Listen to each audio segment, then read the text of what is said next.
tuweke Kenya mbele, tusiingize uoga.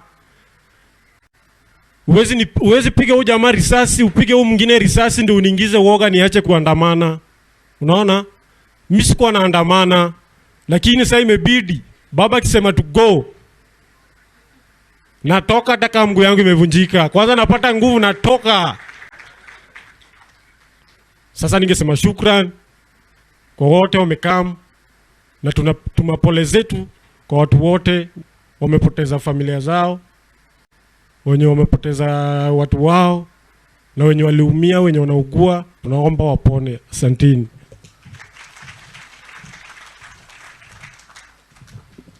Tunakuombea mema ndugu. Nafikiri hujawahi kumsalimia rais wa Jamhuri ya Kenya. Asante, neema ya Mungu iwe juu yako.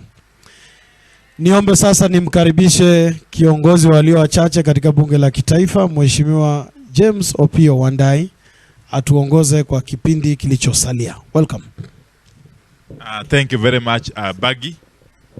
We are now coming close to the end, but allow me first and foremost recognize the presence of a number of members of parliament. They will stand up, but I will invite a few, actually one, Babu, to come and give an account of the deal he went through.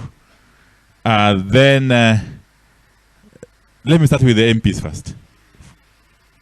Jameni, msimame tu muonekane. Na hapa tuko na viongozi wa Azimio katika bunge la Seneti, kiongozwa na Mheshimiwa Enoch Wambua ambaye ni naibu wa kiongozi walio wengi, naibu wa kiranja wa Senate Mheshimiwa Edwin Sifuna.